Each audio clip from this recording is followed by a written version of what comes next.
সালাম আলাইকুম, স্বাগতম সবাইকে এইচএসসি 24 ব্যাচ। তো তোমাদের হাতে আর মাত্র 40 দিনের মতো সময় আছে। তো বায়োলজি যেহেতু অনেকেরই ফোর্থ সাবজেক্ট থাকে অ্যান্ড ইঞ্জিনিয়ারিং অ্যাসপারেন্ট যারা যারা থাকে এদের ম্যাক্সিমাম টাইমেই দেখা যায় যে বায়োলজির প্রতি একটা অনীহা কাজ করে যে ভাই বায়োলজি আমার না পড়লেও হইতেছে। তো এই শেষ মোমেন্টে বোর্ড পরীক্ষা যেহেতু দেওয়া লাগবে, ফোর্থ সাবজেক্টই হোক আর যেটাই হোক, ফোর্থ সাবজেক্টের গুরুত্ব নিয়ে আমি আরেকটা ডিফারেন্ট ভিডিও বানাবো। যারা যারা মনে করতেছো যে ফোর্থ সাবজেক্ট আমার আসলে এ প্লাস না আসলেও হইতেছে, ফোর্থ সাবজেক্টে এ প্লাস আসার গুরুত্ব কতটুকু বা ফোর্থ সাবজেক্টে এ প্লাস আসলে তুমি আসলে কি কি বেনিফিট পাবা, এই জিনিসপত্রগুলো নিয়ে ইনশাল্লাহ আরেকটা সেপারেট ভিডিও আসবে। যারা যারা ভিডিওটা চাও তারা অবশ্যই কমেন্ট সেকশনে জানাবা যে ফোর্থ সাবজেক্টের গুরুত্ব কতটুকু। এটা নিয়ে আমি একেবারে ডিটেইলসে যে ফোর্থ সাবজেক্টে এ প্লাস থাকলে তোমার কি কি সুবিধা হবে এগুলা নিয়ে একটা ডিটেইলসে ভিডিও বানাবো ইনশাল্লাহ। তো আজকে আমরা কথাবার্তা বলতে আসছি বায়োলজি নিয়ে, যে এই লাস্ট 40 দিনে বায়োলজি আসলে তুমি কিভাবে পড়লে অ্যাটলিস্ট এ প্লাস সিকিউর করে নিয়ে আসতে পারবা। সো আমি যেহেতু মেডিকেলের ফর্মই তুলি নাই, এন্ড আমার সাথে আছে আমার ছোট ভাই আহাদ। ও সোহরাওয়ার্দী মেডিকেলে পড়ালেখা করতেছে, তোমরা অনেকেই ওকে চিনো। সো ওর স্টোরিটা আবার একটু ডিফারেন্ট। ও ইঞ্জিনিয়ারিং প্রিপারেশন নিয়ে এখন আবার মেডিকেলে পড়তেছে, তারপরেও সোহরাওয়ার্দী মেডিকেলে। সো তোমরা যেটা র্যাঙ্কিং এ টপ 3 এর মধ্যে রাখো, বা সোহরাওয়ার্দী হয়তো অনেকের ড্রিম মেডিকেলও হইতে পারে যারা যারা মেডিকেলে পড়তে চাও। সো তোমাদের জন্য আজকের এই ভিডিওটা, যে ও যদি ইঞ্জিনিয়ারিং প্রিপারেশন নিয়ে আসলে মেডিকেলে চান্স পাইতে পারে, তাহলে তোমরাও আসলে লাস্ট এই 40 দিন পড়াও বায়োলজিতে এ প্লাস সিকিউর করতে পারবা। সো আমরা ওইটা নিয়েই কথাবার্তা বলবো। সো আহাদ, সো তোর উপরে এখন তুই জিনিসপত্রগুলো বল যে আসলে কি কি স্ট্র্যাটেজি এই মোমেন্টে মেইনটেইন করা উচিত। সবাইকে শুরুতে আমি সালাম জানাচ্ছি, আসসালামু আলাইকুম। আমি বলে রাখি আসলে এই ভিডিওটা কাদের জন্য। দুইটা শ্রেণীর লোকের জন্য এই ভিডিওটা। নাম্বার 1, যারা বায়োলজি এতদিন পড়োই নেই।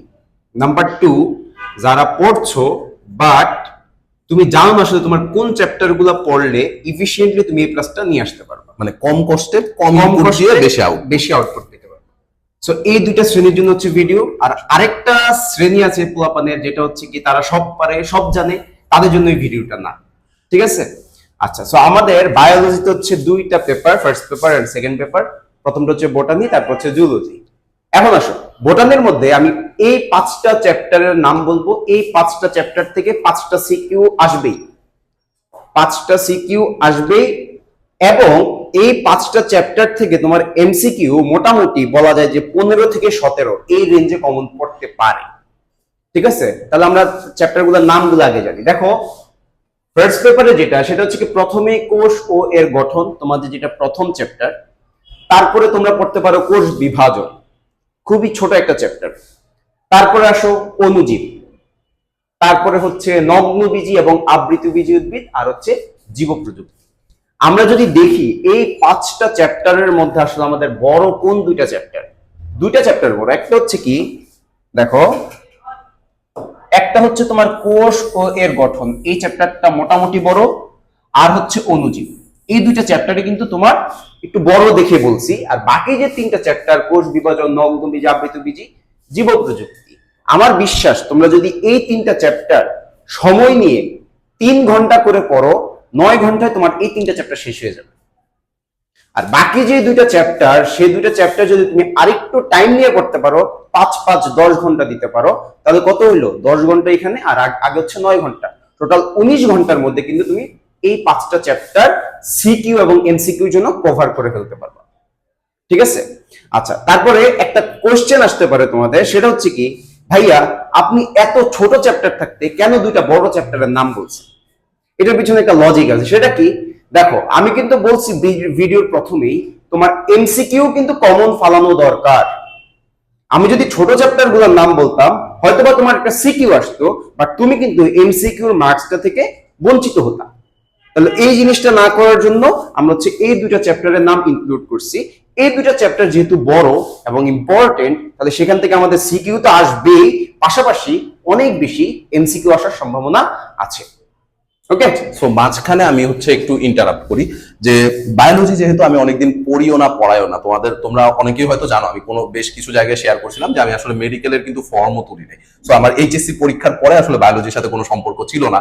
সো আহাদের সাথে কথা বলতে বলতে আমরা হঠাৎ করে ডিসাইড করি যে আমরা আজকের এই ভিডিওটা বানাবো। তো আহাদ, আমি যদি নর্মাল একটা হিসাব করি, তুই আমার বলতেছিলি যে ফার্স্ট পেপারে টোটাল চ্যাপ্টার আছে 7টা, তাই তো? এমসিকিউ আসবে 25টা। তো এখন 25 ডিভাইডেড বাই 7, তার মানে পার চ্যাপ্টার থেকে কয়টা করে এমসিকিউ আসতেছে? অন এভারেজ 3টা।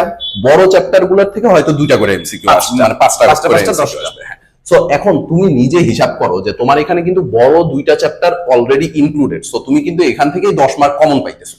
বাকি যেই 3টা চ্যাপ্টার আছে এই 3টা চ্যাপ্টার থেকে যদি তোমার 3টা করেও প্রশ্ন আসে তারপরেও কিন্তু তোমার এখান থেকে 19 মার্ক এমসিকিউ তে তুমি সিকিউর করতে পারতেছো। বাট এখানে এতটুকু এনশিওর করতে হবে যে ভাই আমি যেহেতু 2টা চ্যাপ্টার বাদ দিয়ে যাইতেছি, সো ওই 2টা চ্যাপ্টার বাদ দেওয়ার পরে এই 5টা চ্যাপ্টার কিন্তু যেন আমার একেবারে প্রপারলি শেষ করা থাকে। মানে এই 5টা চ্যাপ্টারের মধ্যে অল্প একটু পারি না এরকম যেন না হয়।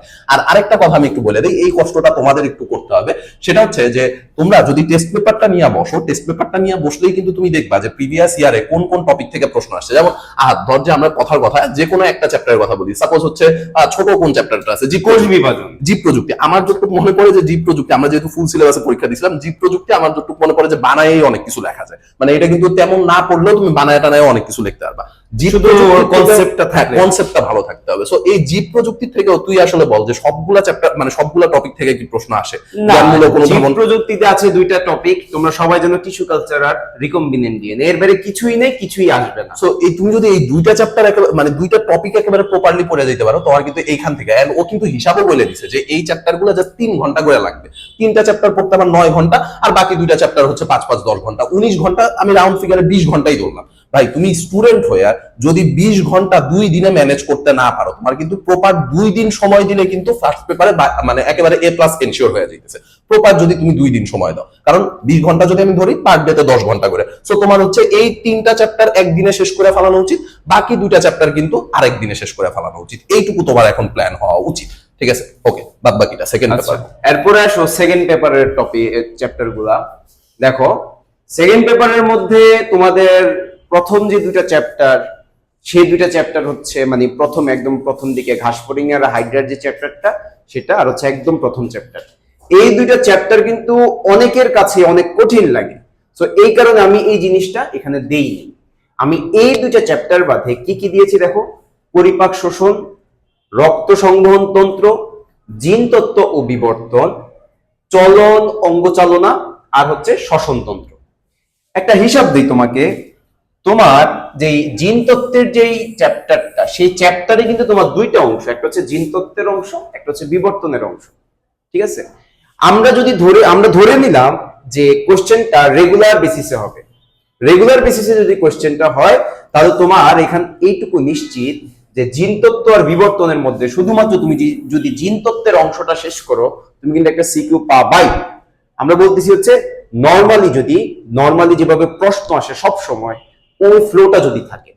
আর যদি তোমার এর বাইরে কোশ্চেন হয়, তাহলে হয়তো বা তোমার বিবর্তন দিতে পারে, খুব ইম্পর্টেন্ট না। তুমি এখান থেকে জিন তত্ত্বের অংশটা পড়লেই কিন্তু একটা সিকিউ পাওয়ার সম্ভাবনাই অনেক বেশি। এবার আসো শ্বসনতন্ত্র। বাবা, শ্বসনতন্ত্রের চ্যাপ্টারটা আমার চেয়েও ছোট। ঠিক আছে, এটা ধরার আগেই শেষ। ছোট গল্প আছে না, শুরু না হইতেই শেষ। শ্বসনতন্ত্র অনেকটা এমন, তুমি শুরু করার আগে দেখবা যে শেষ। তাহলে তুমি দেখো এখান থেকে জিন তত্ত্ব, এখান দিয়ে শ্বসনতন্ত্র, ছোট্ট ছোট্ট 2টা টপিক, ছোট্ট ছোট্ট 2টা অংশ, পড়লে 2টা সিকিউ পাইতেছো। আর অন এভারেজ এখান থেকে তোমার এমসিকিউ থাকতেছে হচ্ছে 3, 2, 5টা 6টা থাকতে পারে। ঠিক আছে, এরপরে আসো পরিপাক শোষণ এবং রক্ত সংবহন তন্ত্র। এই 2টা চ্যাপ্টারই হচ্ছে তোমার মোটামুটি বড় বলা যায়। কিন্তু ব্রো আমি এখানে একটু ইন্টারাপ্ট করতে চাই। আমার এখনো মনে আছে রক্ত সংবহন তন্ত্রের থেকে খালি একটা প্রশ্নই আসে, হৃৎপিণ্ডের রক্ত সংবহন ব্যাখ্যা করো।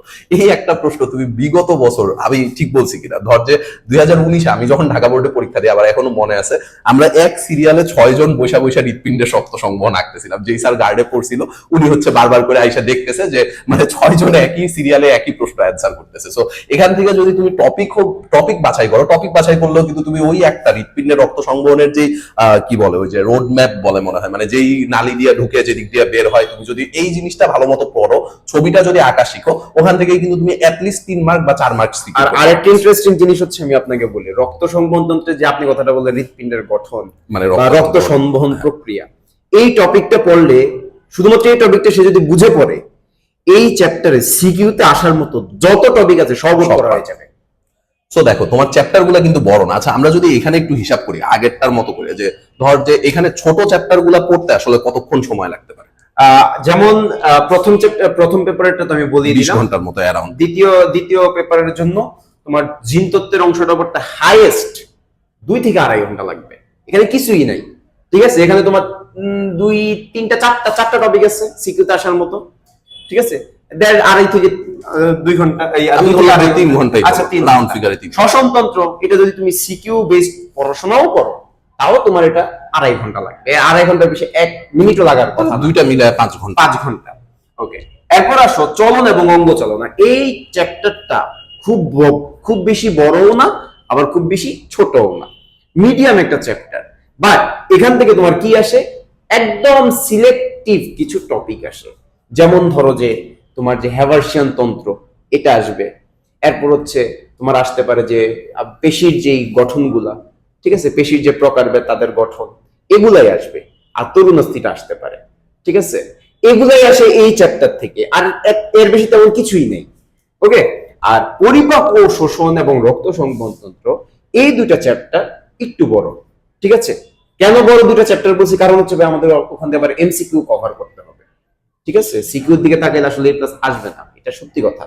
আর এমন না যে তুমি বায়োলজি তুমি লিখলেই এ প্লাস, মানে লিখলেই ফুল মার্কস পাবে, এমন না। মানে ম্যাথের ক্ষেত্রে যেটা হয় যে ফুল মার্ক মানে 200 তে 200 তুমি এনশিওর করতেই পারো। সো 200 তে 200 কথা শুনে মনে পড়লো আমাদের কিন্তু রোড টু ডাবল সেঞ্চুরি চলতেছে, যেখানে আমরা 200 তে 200 একেবারে এনশিওর করে দিব ইনশাআল্লাহ ম্যাথে। সো যারা যারা এখনো ভর্তি হও নাই ওদের সাথে ভর্তি হয়ে যাইতে পারো। আর সাথে যে সামনের ক্লাসগুলো আছে সেগুলো তো লাইভে পাবাই, আর প্রিভিয়াস যে রেকর্ডেড ক্লাসগুলো আছে সেগুলো তুমি হচ্ছে গ্রুপের ফিচার সেকশনে আর্কাইভ ক্লাস আকারে পাওয়া যাবে, ঠিক আছে। সো হ্যাঁ, তো যেটা বলতেছিলাম যে তোমার দুইটা চ্যাপ্টার একটু বড়, একটু সময় নিয়ে পড়বা। আবার আমি যেটা বলতেছিলাম যে তোমার যদি রক্ত সংবহনতন্ত্রের ভাই যে টপিকটা বললো ওই টপিকটা তুমি বুঝো, এর রিলেটেড তুমি আরো 3টা টপিক অটো বুঝে যাবা, ঠিক আছে। সো তোমার কিন্তু এখানে টাইম সেভ হচ্ছে। ওকে, আর পরিপাক শোষণ এখানে তো তুই ছোট করে দিলি যে জিন তত্ত্ব পড়লেই মোটামুটি মানে এখান থেকে 2টা সিকিউ আসার কোনো পসিবিলিটি আছে? ভাই দেখেন, যেহেতু 7টা চ্যাপ্টার ওদের, 7টা চ্যাপ্টার থেকে 8টা সিকিউ আসবে। আচ্ছা, তাহলে তো আপনি চিন্তা করেন 7টা থেকে তো 7টা আসবেই মাস্ট। এর পাশাপাশি একটা চ্যাপ্টার থাকবে, যে চ্যাপ্টার থেকে 2টাও আসবে, মানে 2টা আসতেই এবং এই চ্যাপ্টারটা হবে বড় একটা চ্যাপ্টার। আচ্ছা, এখন আমি যে ওকে যে 2টা বড় চ্যাপ্টার বলে দিলাম, এখান থেকে এই 2টা আসার সম্ভাবনা অনেক বেশি। তার মানে এই 2টা চ্যাপ্টার পড়লে মোটামুটি পসিবিলিটি হচ্ছে যে 3টা সিকিউ আসতেও পারে, নাও আসতে পারে। এটা আমরা বলতেছি না আসবেই, আসতে পারে, নাও আসতে পারে, ঠিক আছে, এই আর কি। আচ্ছা, সো এই হচ্ছে ঘটনা। তার মানে এইখানে টোটাল আমার এই 2 চ্যাপ্টার মিলা 5 ঘন্টা লাগতেছে, আর বাকি যেই 3টা চ্যাপ্টার আছে এখানে কত? 16-17। সো তুমি দেখো মাত্র মোটামুটি 22 ঘন্টা 21 ঘন্টা পড়ালেখা করলে তোমার কিন্তু সেকেন্ড পেপারে এ প্লাস চলে আসতেছে। ফার্স্ট পেপারের জন্য তোমার দেওয়া লাগতেছে 20 ঘন্টা, তার মানে তোমার 40 ঘন্টা। সো 40 ঘন্টা বা 42 ঘন্টা তোমার কিন্তু 4 থেকে 5 দিনের মধ্যেই আসলে এনশিওর করা উচিত। সো তুমি তো এর আগে কিছু না কিছু পড়ছো ভাই, তুমি যেই কলেজেই পড়ো না কেন কিছু না কিছু তো ক্লাস। এখান থেকে অন এভারেজ সবার 5টা 10টা চ্যাপ্টার দিলাম না, এর মধ্যে একদম লোয়েস্ট কোয়ালিটি স্টুডেন্টও যদি হয় তারও এখান থেকে 2-1টা পড়া থাকেই। তো তোমার তুমি যদি মাঝামাঝি পড়াশোনা করে থাকো তাহলে তো তোমার এখান থেকে বাবা এই 5টা চ্যাপ্টার করাই আছে, তুমি শুধু দেখবা আল্লাহ ভরসা, ঠিক আছে। সো তোমার খালি এখন কাজ হচ্ছে রিভিশনটা দেওয়া। এন্ড আমরা কিন্তু শুরুতেই বলে আসছি যে এই টাইপের ভিডিওগুলো আমাদের লাস্টের যে কয়েকদিন ধরে সাজেশন ভিডিওগুলো যাইতেছে এগুলো কিন্তু কখনোই আমাদের একেবারে টপ নচ স্টুডেন্ট যারা যারা আছে এদের জন্য না। আমরা মানে বেসিক্যালি কাজ করতেই চাই হচ্ছে medium or low category student নিয়ে। এই টাইপের স্টুডেন্ট গুলাই যখন ভালো রেজাল্ট করে আমাদের জানায় ওটাই কিন্তু দিন শেষে আসলে প্রাপ্তি। ভালো স্টুডেন্ট যেখানেই পড়ুক না কেন ও আসলে ভালো পড়বেই। সো ওদের নিয়ে আসলে খুব বেশি একটা মাথা ব্যথা করে লাভ নাই, ও নিজের মাথা ব্যথা নিজেরই আছে, কিন্তু তোমাদের নিয়ে হচ্ছে আমাদের মাথা ব্যথা যে তোমরা যেন এই লাস্ট মোমেন্টে একটা ভালো প্রিপারেশন নিয়ে অ্যাটলিস্ট এইচএসসি তে একটা ভালো মার্ক ক্যারি করতে পারো। সো এইচএসসি তে যদি বায়োলজিতে কোনো টাইপের ঘাটতি থাকে আশা করা যায় যে আজকের এই সাজেশন গুলা তোমরা যদি ফলো করো তাহলে ইনশাল্লাহ এ প্লাস শিওর করতে পারবা, এনশিওর করতে পারবা। সো দেখা হবে ইনশাল্লাহ পরবর্তীতে অন্য কোনো ভিডিওতে অন্য কোনো ক্লাসে। ধন্যবাদ। এবং আরেকটা অ্যানাউন্সমেন্ট দিয়ে রাখি, সেটা হচ্ছে কি যদি ওরা চায় আমারও যেহেতু একটা পেজ আছে সেই পেজ থেকে এটা আমি বলতে নিছিলাম যদি 2 পেজ থেকে আপলোড করি ভিডিওটা, এগুলো তো আমরা জাস্ট চ্যাপ্টারের নাম বললাম। সো তোমার যদি রেসপন্স খুব ভালো থাকে, রেসপন্স যদি খুব ভালো থাকে বাবা একটা সারপ্রাইজ থাকবে, ওয়ান শট ক্লাস। এটা যদি তোমার রেসপন্স মোটামুটি থাকে, কম অথবা মোটামুটি, তাহলে হচ্ছে আমি চ্যাপ্টারগুলোর টপিকের নামগুলো দিব। আর যদি বাবা তোমরা একেবারে 100তে 100 রেসপন্স দাও তাহলে কি করবো ভাইয়া, সুন্দর মতো ওয়ান শট ক্লাসে নামাইতে পারি, কে জানে। সো আমি কিন্তু এটা তোরে বলবো ভাবতেছিলাম, আমি যে যখন সাইডে বসা ছিলাম আমি হচ্ছে ওই টাইমে ভাবতেছিলাম যে হাত হচ্ছে আমি এই কথাটা হয়তো ভিডিও শেষে বলবো। সো ও হচ্ছে নিজের থেকেই যখন কথাটা বলছে তোমাদের জন্য কিন্তু এটা একটা বড় ধরনের একটা সুযোগ, কারণ ও নিজেও এমনিতে ব্যস্ত থাকে, ওর নিজেরও এখন পরীক্ষা চলতেছে। সো এই পরীক্ষার মাঝখানে ও আসলে আসছে। তো আমার কাছে মনে হয় যে তোমরা এই রেসপন্স যদি ভালো থাকে তাহলে তোমরা ইনশাল্লাহ একটা ভালো সার্ভিস বা একটা ভালো ক্লাস তোমরা পাইতে যাইতেছো, যেখান থেকে তোমরা ইনশাল্লাহ এইচএসসি তে A+ এনশিওর করে দিয়ে আসতে পারবা। পাশাপাশি আমাদের কিন্তু ভার্সিটি প্লাস হচ্ছে ইঞ্জিনিয়ারিং এর সামনে কোর্স অ্যানাউন্সমেন্ট আসবে। সো তোমরা যারা যারা আমাদের সাথে কানেক্টেড হতে চাও আমাদের পেজে প্লাস চ্যানেলে প্লাস হচ্ছে গ্রুপে একটু অ্যাক্টিভ থাকো। যত ধরনের অ্যানাউন্সমেন্ট সবগুলাই কিন্তু আমরা পেজে, চ্যানেলে এন্ড গ্রুপে 3 জায়গায় কিন্তু সাইমালটেনিয়াসলি যায়। সো আমাদের অ্যানাউন্সমেন্ট গুলা কিন্তু যাইতে থাকবে। তো তোমরা যদি চাও তাহলে আমাদের সাথে এখনই যুক্ত হয়ে যেতে পারো। দেখা হবে পরবর্তীতে অন্য কোনো ক্লাসে। ধন্যবাদ সবাইকে। আসসালামু আলাইকুম।